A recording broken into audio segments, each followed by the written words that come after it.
Hello, everyone, and welcome to our first joint Oakland Heritage Alliance Oakland History Center Zoom program. We're very happy to welcome Oakland Heritage Alliance members and friends. And this is a very unusual way for us to do programs, so bear with us. We are all learning how to live in this new online world. And I'm sorry that we can't see all of your faces tonight. But we will have a really great program and we'll make the most of our time together. First, I want to say thank you for showing up to this new format, this new program. We got a really great response and I'm very grateful for that. And so first I want to, since we're co-hosting this, I want to introduce Neil Hayden from the Oakland Heritage Alliance. He's going to talk to you about that organization. And Neil, take it away. Can someone tell me what name Neil has in the participant room? I'm not seeing his name in the list to unmute him. I don't see it either. I don't see Neil's. If anybody knows what Neil's handle is, let us know. Maybe he's in the chat. Oh, it's under Robin. Okay, excellent.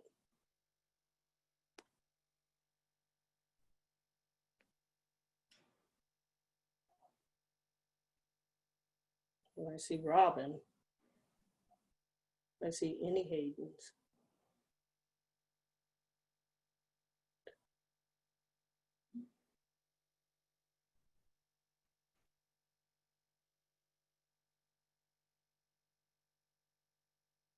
I don't see Neil. There is somebody on the phone. Is he on the phone? I have no idea. Oh, was it court collaboration?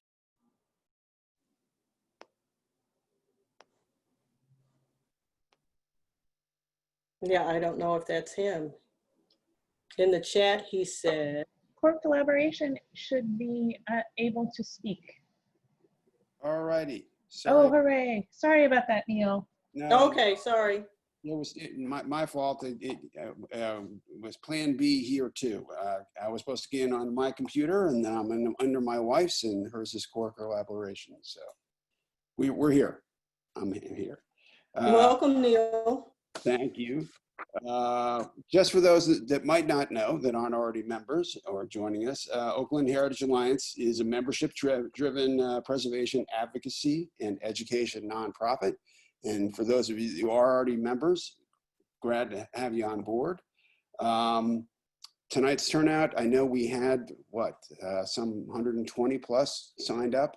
We might have lost a few along the way, but the great turnout certainly shows that we have a genuine interest and desire for Oakland history, learning about Oakland history and its people and the built and natural spaces. In non-pandemic times, Oakland Heritage Alliance efforts are funded by lectures and walking tours, in addition to our membership and donations. Oakland Heritage Alliance encourages anyone who is not yet already a member to become one, or if you are a member, to make a special donation to help along with this lecture series that we're doing online. And I'll type it into the chat, but it's Oakland Heritage, one word, oaklandheritage.org.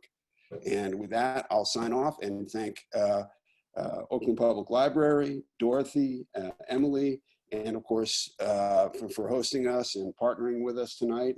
And Kathleen D Giovanni for a great lecture to come. Glad to be a part of it. Thank you, Neil.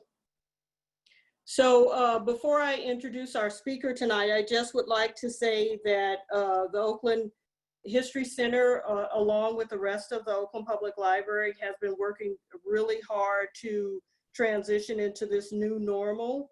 One of the projects that we've managed to get off the ground successfully has been the COVID-19 East Bay Community Archive, in which we are welcoming East Bay residents and workers to contribute their stories, their art, their photographs, their blog posts, their journal entries, to tell us a little bit about how they are experiencing this pandemic, how their work has changed, how their schooling has changed, how family relationships have changed.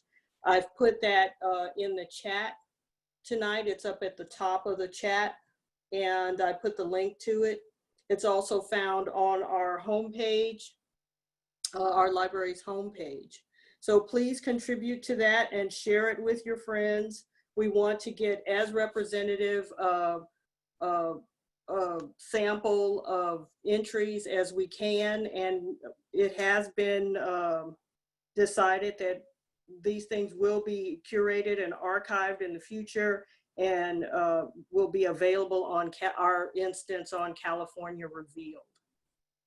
So now, moving on to our speaker tonight, Kathleen D Giovanni was a longtime member of the Oakland Public Library family, a very valued member. She's also a very valued member of the Oakland Heritage Alliance, both giving great walking tours during the summer, and also working on the editorial team of the Oakland Heritage Alliance News. She is also the author of the back page of the Oakland Heritage Alliance News, which is always full of really great historical information and stories about our community. So welcome Kathleen D Giovanni. She'll be talking about the women's movement here, the women's club movement here in Oakland. Kathleen, take it away. Okay, thank you, Dorothy. And I'm going to make our pictures go away so that you can all enjoy the slides without looking at me fumbling with my notes. So let's go. Oop.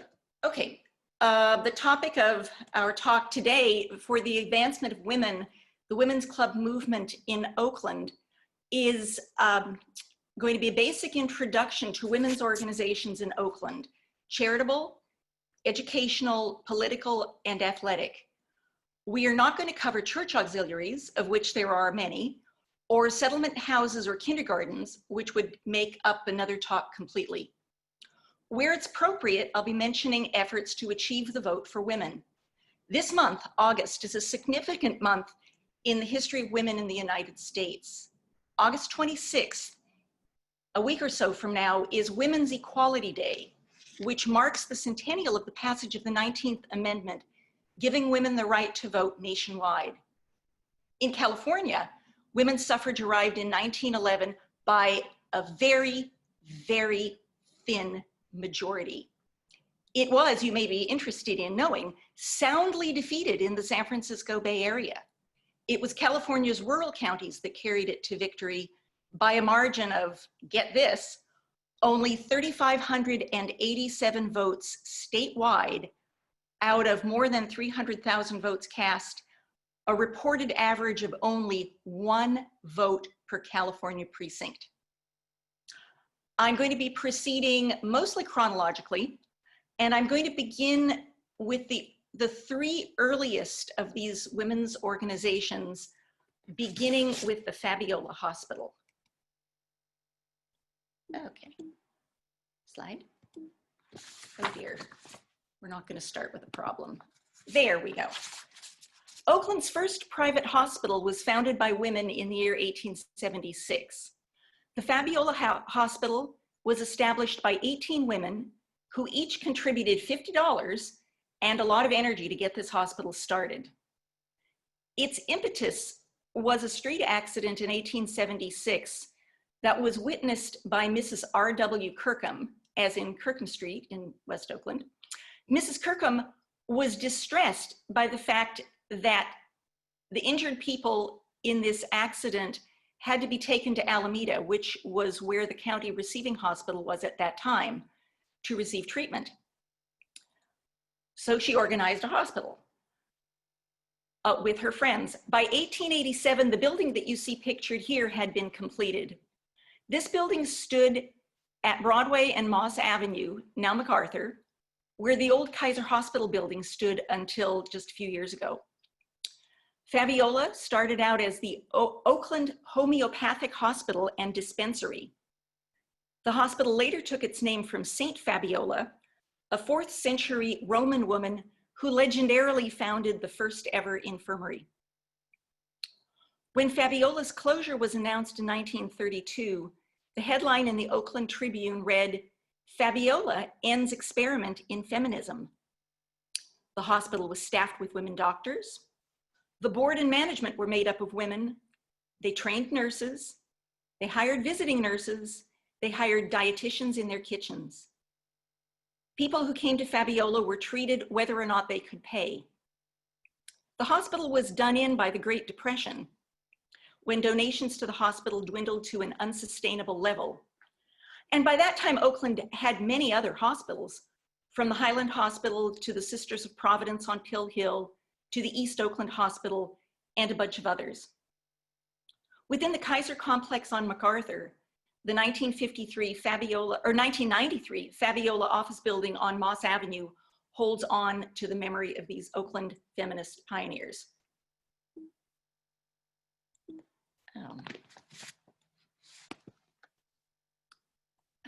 Okay. The next women's club I'm going to talk about is Oakland's famed Ebell Society, which was also formed in 1876. And I think it was probably the most significant of all of the groups I'll talk about in terms of their overall contribution to Oakland. They were California's first Ebell Society and the first women's self-improvement organization in Oakland, or in California.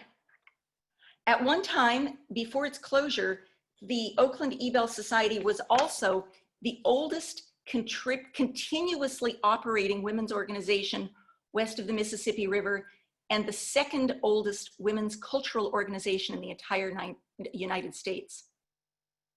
Formally, the Ebells started out as the Oakland chapter of the International Society of the Advancement of Art, Science, and Literature. So why the name, Ebell?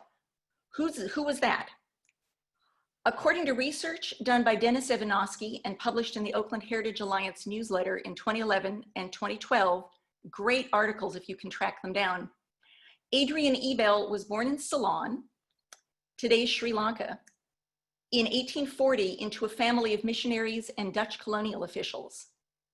At the age of 10, Ebell was taken to the United States for schooling, traveling with an older sister and her husband. In the late 1850s, Adrian Ebell was enrolled at the Sheffield Scientific School, a Yale college, but spent only a few terms there before setting off in 1862 with his friend Edward Lawton to photograph the Dakota tribes of Minnesota. Ebell had taken up an interest in photography and magic lantern shows and wanted photos of Native Americans for those shows. Dennis's OHA articles provide a colorful account of that trip. Ebell and his partner arrived in Minnesota just in time for the Dakota War, which they recorded on glass plate negatives. This adventure gave Ebell a segue into a brief career in journalism. The peripatetic Ebell then entered medical school, receiving his MD in 1869 from the Albany Medical School. In 1868, though, while still a medical student, Ebell began lecturing at Albany Female Academy, taking on an interest then in the education of women. 2 years later, he founded the International Academy of Natural Science and Art in New York, and in Berlin, he founded the Ebell International Academy. The Academy sponsored cultural trips to Europe for women, led by Ebell and his wife. So what's the Oakland connection, you may be wondering? In 1876, Ebell lectured to a group of women in Oakland who formed a local chapter of his International Academy. The following year, in 1877, Adrian Ebell became ill on a ship on one of his cultural voyages and died shortly after the ship docked in Hamburg. As an aside, no one knows where his remains are. Coincidentally, one of the young women on this voyage was an Oakland woman, Emma Wixom, a graduate of the Mills Seminary. After Ebell's death then, the Oakland Club renamed itself in his memory. Early meetings of the Ebell Society took place here at the home of Mrs. Benton, one of its members. And to make it all official, here's a membership card from the Ebell Society for Miss Mabel Thayer Gray. Okay, so what did the Ebell Society do?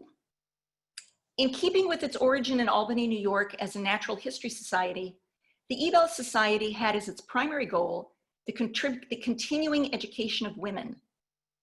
They had an ambitious program of study groups, including art, art history, foreign languages, music, and politics. For instance, in the 1890s, there were 26 sections, as they called them, studying everything from music to economics. So here's a slide from the 1890s with a list of their study sections. And here's a program from a recital put on by the music section of the Ebell Society in 1882. The club's first president was a Miss Mary Culbertson, and the founding members counted 46. In 1892, there was a regular membership of 227 and life and honorary membership of 36 more.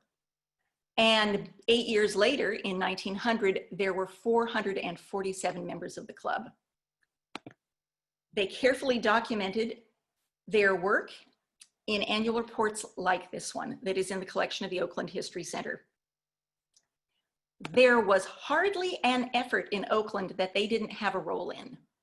Here they are on their World War I bond drive float. Though officially non-political, the Ebells were a progressive group. 19th century speakers to the group included Susan B. Anthony and Julia Ward Howe. They also sponsored a lecture by Booker T. Washington, the first major Black leader to visit the state of California. The club was influential in every area of civic life in Oakland during its heyday. The Harrison Street Clubhouse played hostess to the campaign for women's suffrage in California. And then, armed with the vote, the club took a leading role in organizing to defeat a 1911 ballot proposal to consolidate all the cities of the East Bay into a greater San Francisco. For decades, the most prominent lecturers in the country appeared in the Ebell Society's auditorium. For the first 21 years of the club's existence, it met in the homes of its members, like the home of Mrs. Benton, whose house you saw earlier. In 1897, the club moved into the neoclassic Reed Hall, which was a lovely building that stood at Harrison and 13th Street, and was rented to the building by its owner, Mr. Reed. But the club wanted its own home. And in 1906, a site on Harrison Street between 14th and 15th Streets was purchased. Members supported the construction of the building by purchasing building shares. This is a receipt for a building share that was for Miss M.E. Brown, Miss Matilda Brown, who also in later life lent her name to the Matilda Brown home, the old ladies' home that for more than 100 years was sponsored by the Ladies' Aid Society and was on 45th Street. Plans for the new clubhouse were drawn up by the prolific and versatile Oakland artist A.W. Smith. The three-story building was in what they called the English style. Here we go, with clinker brick and half timbering. In addition to a library and committee rooms, the clubhouse included a banquet hall and the auditorium I spoke about a moment before that seated 700 and was available to be rented by the public. An article appearing in the Oakland Ywca in February 1907 describes it as being conveniently located a block from the banker's $2 million hotel, the proposed but not as yet built Hotel Oakland. That article notes that although the clubhouse was by then complete and ready to occupy, the club women had elected to delay its opening until after the Lenten season was over, scheduling a gala event in April after Easter. It was a different world then. The clubhouse was open daily, and the members employed a housekeeper who was available to serve tea to members who might happen to stop by during the day. Beginning in the 1920s, club members had begun discussing leaving the Harrison Street clubhouse and building something newer, possibly in the Oakland Hills. Nothing was ever done about that, but on November 9th, 1959, a devastating fire swept through the upper floor, damaging the building so badly that it would have to be demolished. And I will mention right now that this is one of my favorite photographs in the entire library collection. The fire department managed to save most of the club's furnishings and art, but as you can see, the Ebells needed a new home. They sold the lot for a parking lot, which it has remained to this day. And armed with that, with the proceeds of that sale and a $100,000 insurance settlement, the club began negotiations with the city for a new home in the newly opened Lakeside Park Garden Center building. They funded a wing for the new building to be called the Ebell Room, a 250-seat auditorium with a stage and dressing room. The club entered into a 25-year lease and gift, which entitled it to use the room on Tuesdays. The Ebell Room was dedicated in 1963 and served the club until its formal disbanding in 2011. Additionally, it's important to mention in this Zoom room that the Ebells were huge benefactors to the Oakland Public Library over the decades.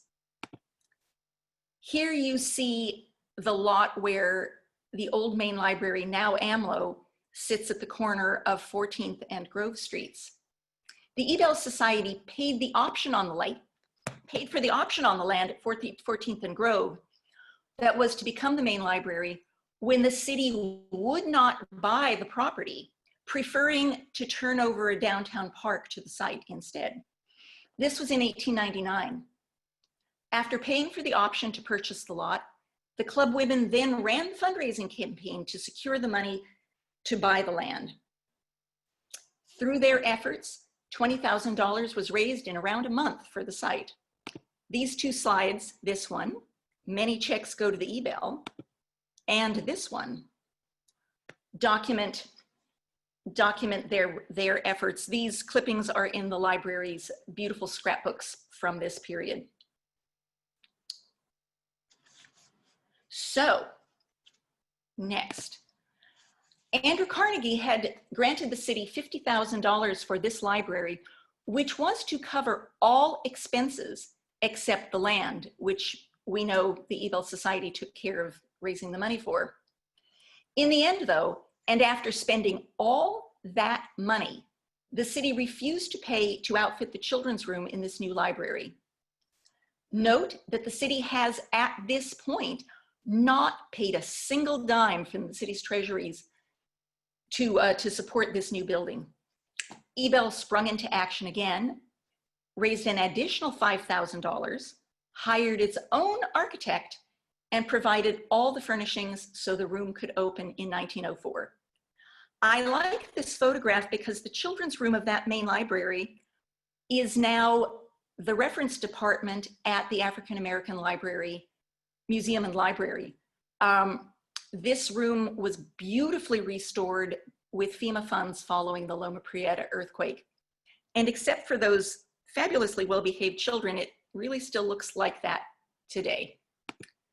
And here is also from the children's room, another favorite photograph of mine, the Shakespeare settle and bench, which are in the Oakland History Center today. And just take a moment to think about how that furniture was purchased for the use of children. When the group disbanded, the surviving members gave their archive of records to the Oakland History Center, which was the source of much of my research on the club. And in 2001, as their numbers dwindled, and at the time that they merged with the Lakeview Club, the Oakland History Center was the beneficiary of the funds in their treasuries. So they have been great friends to the library and continue to benefit the Oakland History Center. Remarkably, there are still 2 California Ebell societies in existence. There is the Ebell of Santa Ana, which is now open to men and women, and the Ebell of Los Angeles is still going strong. The Ebell Clubhouse there, which was built in 1927, is a magnificent complex of buildings on Wilshire Boulevard that you may very well have seen if you drove down that street. Both of those clubs are offshoots of the Oakland Ebell, as Oakland members moved to new homes in Southern California. Other California Ebells like Long Beach and Santa Paula exist now only as events venues. Only 1 year after the founding of Fabiola Hospital and the Ebell Society, the Oakland YWCA was founded. It began as the Ladies' Evangelical Philanthropic Society, and it was the first social service organization in the city. Its membership was drawn from among local church women, and its aim was, and this is a quote, to establish a sheltering home for girls without homes or friends, to gather children together to teach them helpful things, to visit jails and hold prayer and Bible study with the women, to interest themselves in girls who are on the wrong road and leading others on, to make our name loved and respected in Oakland because of the good work we do for women and girls. The following year, the Oakland YWCA became affiliated with the National, and it was the first YWCA west of the Mississippi. So over and over, you can see that Oakland proved itself to be an exceptionally progressive city in the 19th century. One of the 2 early buildings the club occupied was the old Plater home on 14th and Castro that you see in this slide. The 1515 Webster Street building, the one that we think of as, come on, there. The one that we think of as the YWCA building was designed by Julia Morgan. It was the first of 17 YWCAs that she designed in the United States. Plans for the building were developed as early as 1910. The building was dedicated on May the 4th, 1914, and opened in 1915. The building had classrooms, meeting rooms, a swimming pool that was added later in an annex, lodgings for visitors, and a dining room. The motto that you can see in the atrium right here is from the Psalms. It's from Psalm number 19, verses 1 and 2. The heavens declare the glory of God, and the firmament showeth his handiwork. Day unto day uttereth speech, and night unto night showeth knowledge. This YWCA chapter started, nurtured, and spun off other community service organizations in Oakland, including a sewing circle in an East Oakland settlement, the Campfire Girls in 1912, and the Travelers Aid Society in 1917, in addition to the segregated YWCAs that we'll talk about a bit later. They also built and ran housing for single women, including the Blue Triangle Club on Harrison Street, pictured here. During World War II, the Y operated a round-the-clock canteen for shipyard workers, a USO, and a dormitory for WACs. It merged some years ago with the Berkeley YWCA and consolidated its operations there as the Berkeley Oakland YWCA. The Y no longer owns the Webster Street building. In addition to these citywide clubs, Oakland had, during the period from about 1900 to the 1940s, a plethora of neighborhood women's clubs. So in a 1919 directory of California women's clubs, there were listed for Oakland, in addition to the Ebell Society and 3 book and reading clubs, there were the Fruitvale Women's Club, the Glenview Women's Club, the Park Boulevard Women's Club, the Joaquin Miller Club, the Rockridge Women's Club, the East Oakland Women's Club, the Oakland, and the Oakland Club. I'll talk about just a few of them next, starting with the Rockridge Women's Club. I don't mean to slight any club I'm leaving out. Most of them really left very little behind to document their activities besides newspaper articles. But if anybody out there has a box of theirs or their mother's or their grandmother's leavings from clubs that they might have belonged to, please do think of the Oakland History Room, because the collection grows through the donations of exactly the kind of paper ephemera that you're seeing on the screen here. So the Rockridge Women's Club began in 1911 as the women's auxiliary of the Vernon Rockridge Improvement Club. For its first years, it met at the Vernon Hall, called the Hut, on College Avenue, and at the Rockridge Masonic Lodge. Here is a group of those ladies. In 1926, they built their own clubhouse on Keith Avenue, another Tudor revival building so popular this clubhouse was on the freeway side of Keith Avenue, so it was torn down in the 1960s to make way for Highway 24. They then built a clubhouse in 1967 on Chabot Road that served the club until it was disbanded in the early 2000s. And that clubhouse is now a private home. A 1942 Berkeley Gazette article describes a club meeting in which the program included a talk on the new Oakland Army base and a lecture entitled Our Changing World, in addition to the club's usual monthly reports. I'm going to back, whoops. Oh dear.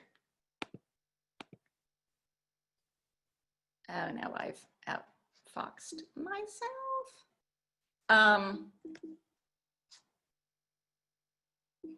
You will forgive me as I get the right slide. Here we go. Technical issues. This club also had cultural studies sections in addition to charitable support to neighborhood institutions like the fire station, the schools, and the Rockridge Branch Library, and also the Red Cross.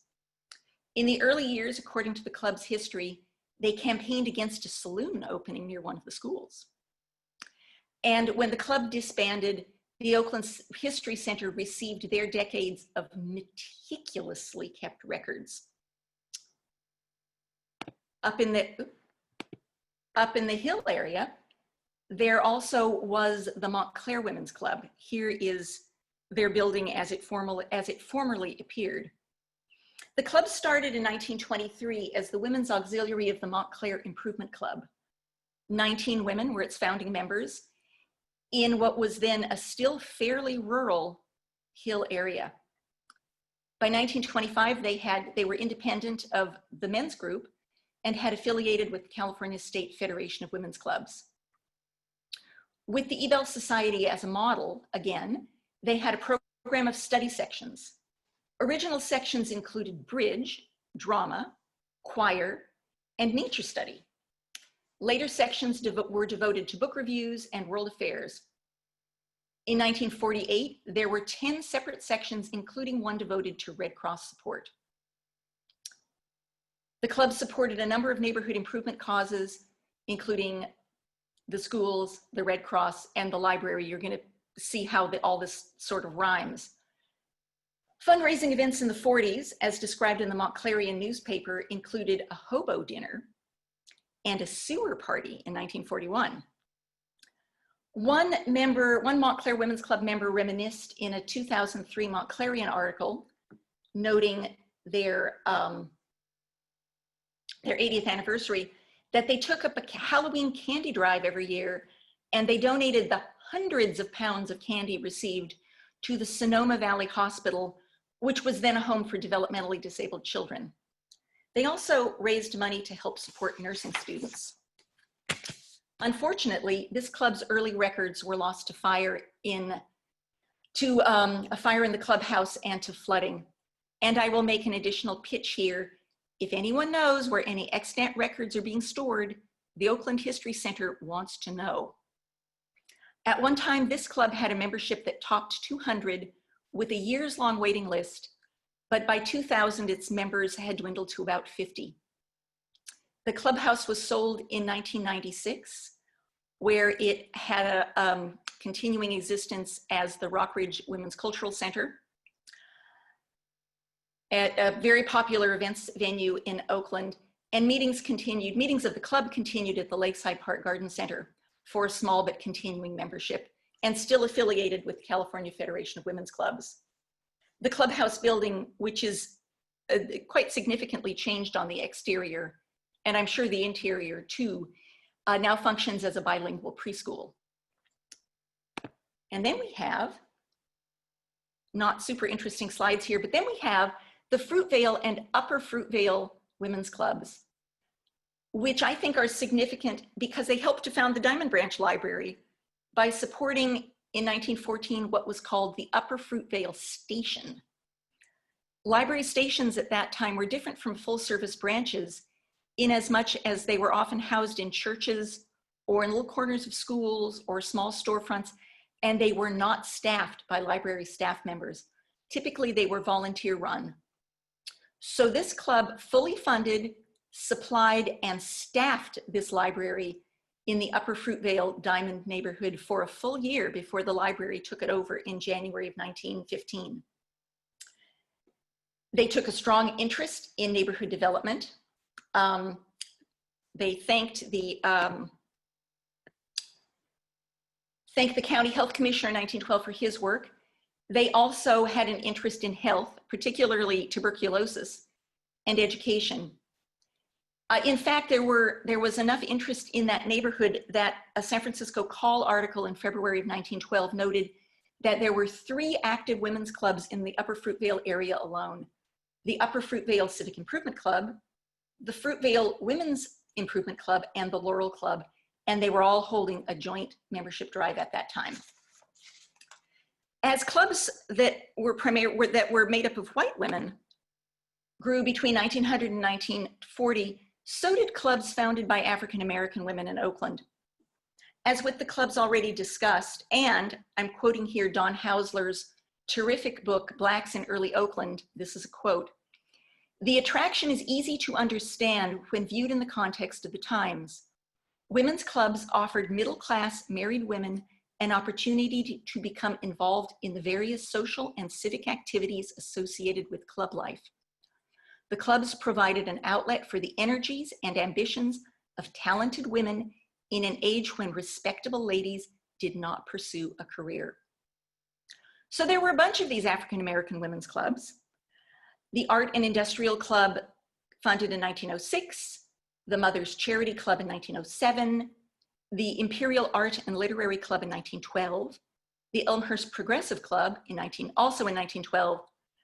By the 1930s, there were many more clubs than just these, as listed in Oakland's African American newspapers, including a League of Colored Women Voters.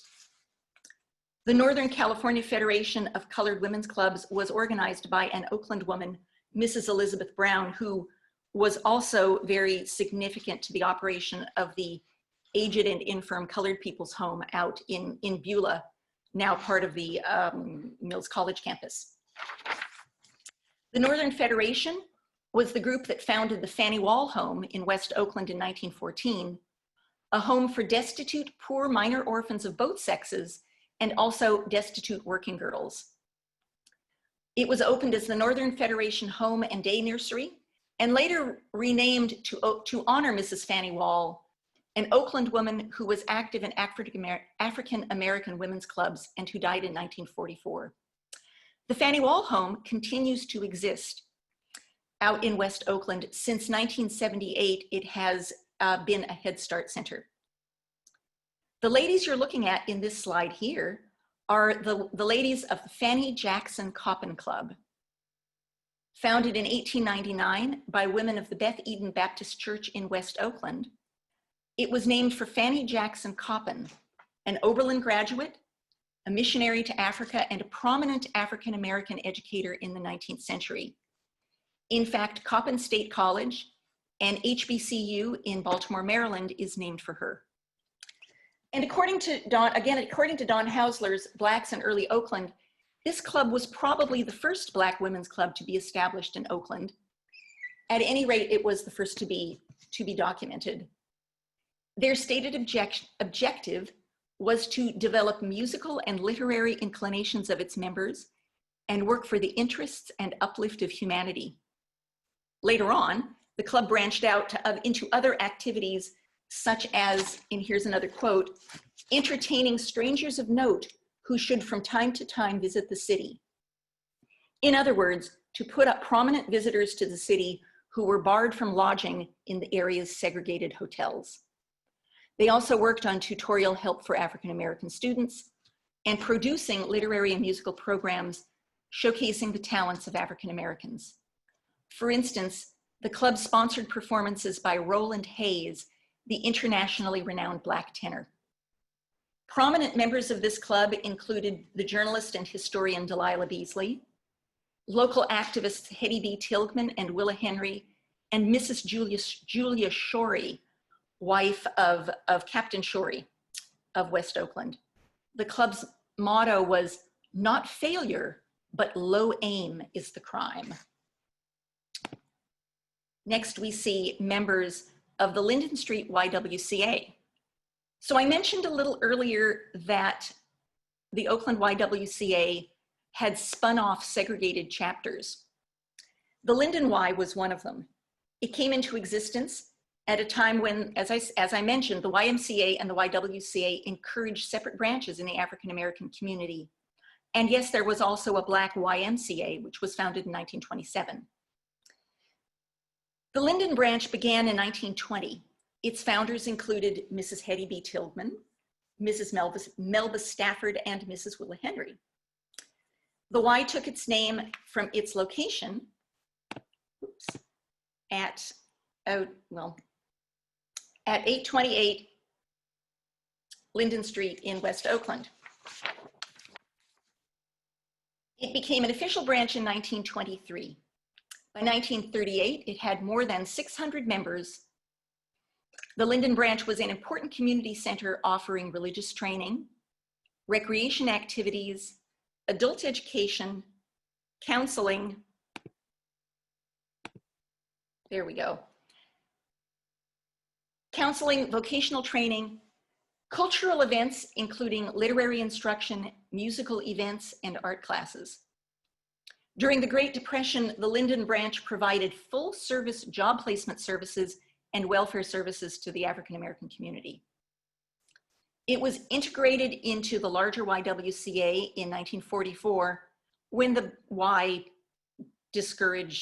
stopped encouraging segregation and it became the West Oakland center of the YWCA. The building you see in this slide was raised in the early 1960s to make way for the Acorn Housing Project. The same effort in the 1920s to segregate YWCAs led to the establishment in Oakland of a Chinese YWCA at Harrison Street between 8th and 9th around 1920, according to Eve Armentrout Ma's book, Chinese of Oakland, Unsung Builders.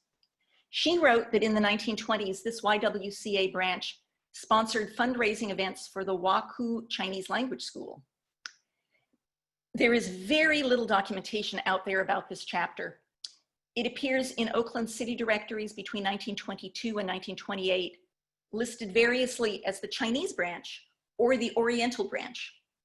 Additionally, for a few years, 1924 to 1927, there was also a Japanese YWCA branch in downtown Oakland.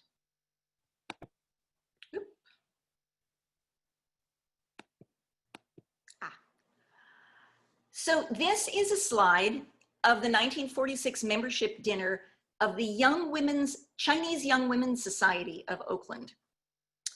The Chinese Young Women's Society was founded by Dorothy Eng in 1944.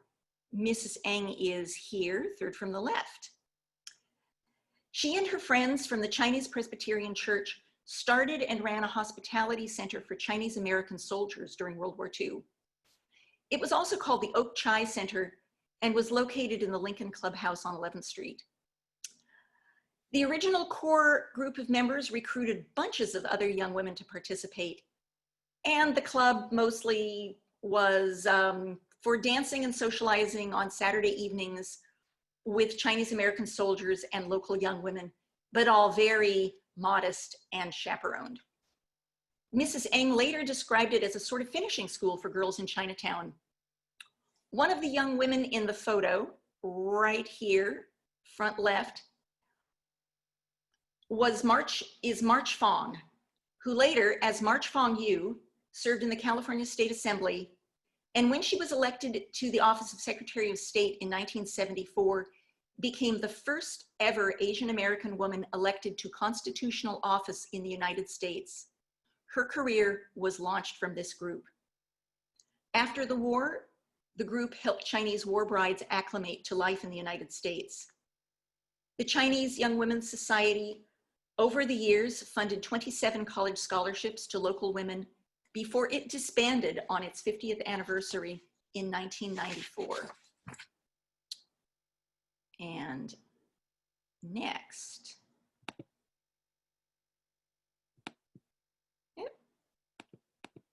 35. And next, it's an election year, and we cannot neglect to mention the Oakland League of Women Voters. It is one of a number of Bay Area League of Women Voters chapters, and had its origin in 1921 as the Oakland Center of the California Civic League of Women Voters, which itself was a merger between the older California Civic League, organized statewide in 1911 after women's suffrage was passed in this state, and the League of Women Voters, an East Coast organization, which then they merged to create the larger national group. You can see in the headline, my little headline here, that in July of 1921, this is from July 10th, the headline in the Oakland Tribune was the launch of a campaign to get 1,000 new members before September 1st to the local group. Oakland's was not the first California Center, the first California Civic League chapter in the Bay Area, though. Berkeley was way ahead of having been founded in the teens, and also the Hayward chapter predated the one in Oakland. An Oakland Tribune article from later in July 17th, 1921, cites an effort on the part of the Oakland Center to aid recently naturalized women from forming their own leagues. In the 20s, the group met in the Ebell Clubhouse, among other places, including at the Shriners Temple. The group did and continues to promote nonpartisan voter education. The club's positions are taken as the result of study of the issues.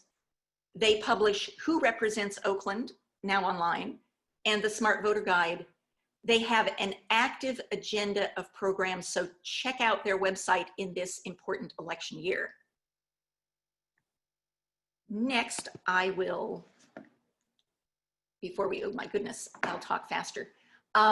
Next, we have the Business and Professional Women's Club, which was begun in 1917 with a meeting of business women at the Hotel Oakland to form an organization that would bring camaraderie to business women. Just 6 months before this group was founded, the Women's Bureau of the Oakland Chamber of Commerce started an Oakland Label initiative to encourage products made in Oakland to be promoted as such and made distinctive so that money would make its way back into the city. This initiative to sell Oakland was carried on by the Women's Club when it started. It was the first business and professional women's club. But next, it's the Oakland Women's Rowing Club. It began in 1916. Members today range in age from 61 to 90. The rowers get together every Wednesday morning all year round to row on Lake Merritt in modified whale boats. Each boat holds 10 rowers plus a coxswain, so active membership is always limited by the number of available boats. In 1916, the first 5 boats were donated to the club by the Navy. Over the years, the club has used donated boats, located and refurbished. New wooden boats were launched in 1980 and 1988, and in 1910 and 1912, the club was able to commission fiberglass whaleboats to replace deteriorating wooden ones. A 3rd boat was launched in 2016 for the group's centennial. And here they are on the lake. Today, just a couple of others, and without additional slides, I want to mention the Oakland chapter of the National Coalition of 100 Black Women. And from their website, we learned that the group is committed to providing programs that increase the participation of African-American women in economic, civic, entrepreneurial, and human service arenas of their respective communities through education, scholarship, and collaboration. We are here to support the next generation of successful African-American women. The local chapter was founded in 1995. It carries on mentoring programs for young women, HIV/AIDS education initiatives, scholarships, and financial literacy education. And last but not least, I want to mention the Oakland Museum Women's Board, founded in 1955. You know the Women's Board because the Oakland White Elephant Sale is their one big fundraising event.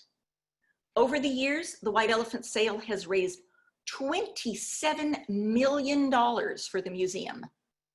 They own that warehouse out in Jingletown. The board has 125 active voting members, and there are additional members with associate, life, and emeritus status. And I am sorry to have to mention that, unfortunately, due to COVID-19, their website has already posted that the White Elephant Sale is canceled for next year, for 2021. So why have the bulk of these organizations dwindled away? I can think of two reasons, and I'm sure that there are dissertations galore that cover this phenomenon. The first is changing workplace demographics. The educated, energetic women who once joined and ran clubs like this are now in the workforce, for better or worse. And the other thing is that service clubs that were once limited to men, like the Rotary Club, the Lions Club, locally the Lake Merritt Breakfast Club, are now open to women. So it's a shame that these groups are gone. I think we are diminished as a community, but we can be proud of the work that we can be very proud of the work that they did when they were in their heyday. And that concludes my portion of this program. Thank you all for being here. This is a big fat experiment for all of us. Thank you for your patience. It has been a total thrill to share this material with you. And I'm going to turn the program back over to Dorothy Lazard. Thank you so much, Kathleen. That was fascinating. I was taking copious notes. You can have my script, I swear. It was amazing. I'm just looking at the chat to see if there are any questions. People could add their questions to the chat. We ran over a little bit, but let's entertain a few questions if we could. Oh, I'm super thrilled to see all of your faces. This is great. Great talk, wonderful talk. Thank you so much. Thank you, Dorothy. Great slides. I'm reading from the chat. That was amazing, Kathleen. Well, thank you. So yeah, any questions that we can entertain? Or you can unmute yourselves to ask questions, anyone? Actually, if you want to unmute yourself, just put in the chat and we can do it for you. Okay, right. Thank you, Emily. Lisa.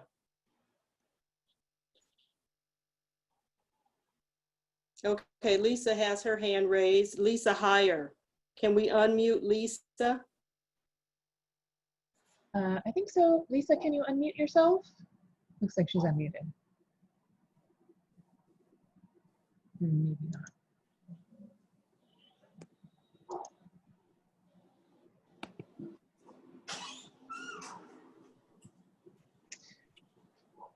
So it looks like you do have a few questions in the chat, Dorothy. Okay. Now there are 27 things in the chat. I hope they're not all questions. They're not all questions. Okay. Han asked, who were the women who started the hospital at the beginning of the presentation? Oh, it was a group of women. I don't have their names in my notes. I do know that the organizer, the primary organizer was Mrs. R.W. Kirkham. And that was the Fabiola Hospital, right? And that was the Fabiola Hospital. Prior to the establishment of the Fabiola Hospital, there wasn't a hospital in Oakland. Yikes. Jane asked, will you be posting the slides? Jane, the whole event has been recorded, and we'll have that posted, and we'll definitely make sure that the Oakland Heritage Alliance gets the link to that posting. Warts and all. Any information about Virginia Prentice? Was she a member of the clubs? What? Who? Jenny no, Prentice. Jack London's. Oh, Ginny Prentice. Ginny Prentice. Yes. No, I have no information about whether she was a member of any of these clubs.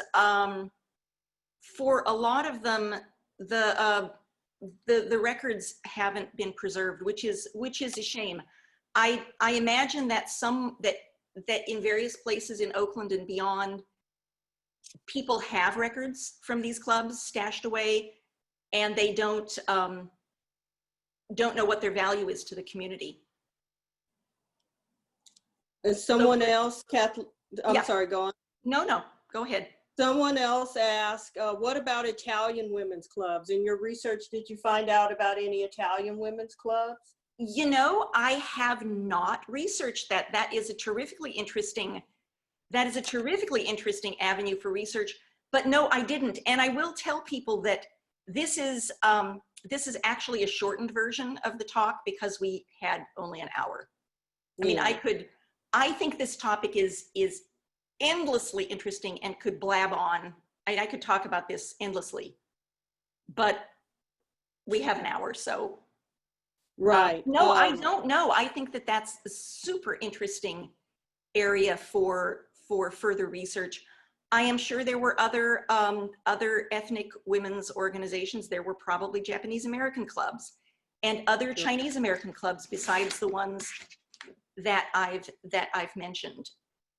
Neil wants to know, can you share your thoughts about the weak results on the original women's suffrage vote in California?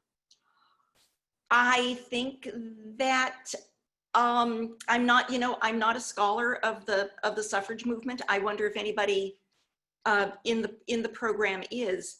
But it is important to remember that although we think of California today as a blue state and the Bay Area as the bluest part of a blue state, California was really very conservative until very recently. California was consistently a Republican state and consistently very, very conservative.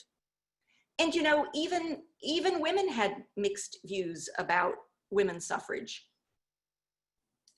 Someone within, in the chat, you know, within their own period. So that's important. That's important to know.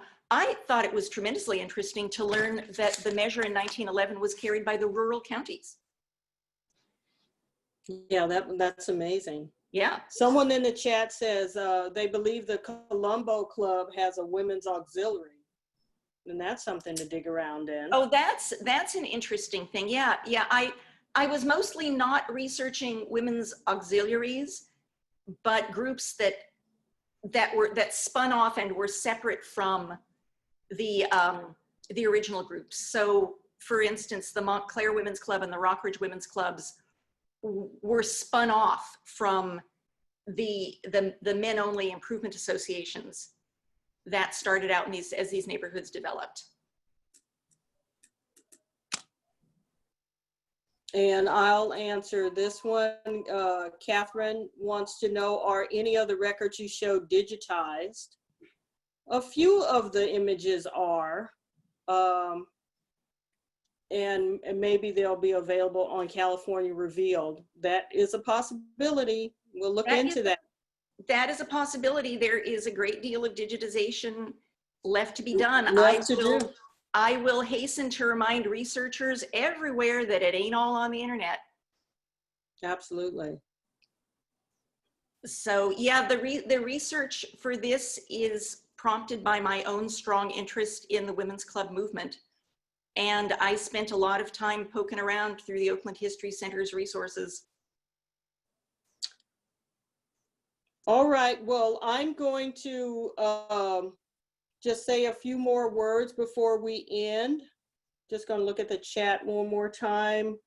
We will be saving both the chat and the recorded Zoom presentation for future researchers or interested parties. If you get a chance, we really would like you to fill out the short survey that's here in the chat. Share your thoughts about tonight's program and possible future programs that we could host for you. We'd love to continue our association with Oakland Heritage Alliance. I already feel connected to them, not only because I'm a member, but because I know a lot of their tour guides and writers and so forth. So anyway, so there's a Google Doc link in the chat. If you could all fill that out for us. It's under Oakland Public Library and it's directed to everyone toward the end of the chat. And there's another form. Emily, do we know what this new form is? Dorothy, that's the same form. It's just The same form. Okay, yeah. Thank you. Yeah, that's the form. So yeah, it's toward the end of the chat. If you could all fill that link out, or go to that link and fill out that form, let us know what you'd like us to see in the future, like us to host in the future, I should say. And I just want to thank everybody for showing up, participating, supporting Kathleen and her stellar research on women's clubs of Oakland. Thank you, Kathleen. Oh, this was a thrill. I thank all of you for turning up and sitting through an hour plus of Zoom when I'm sure that your lives are full of Zooming. And appreciate it, and appreciate your support of Oakland Heritage Alliance and of the library. So thank you, everybody. Thank you.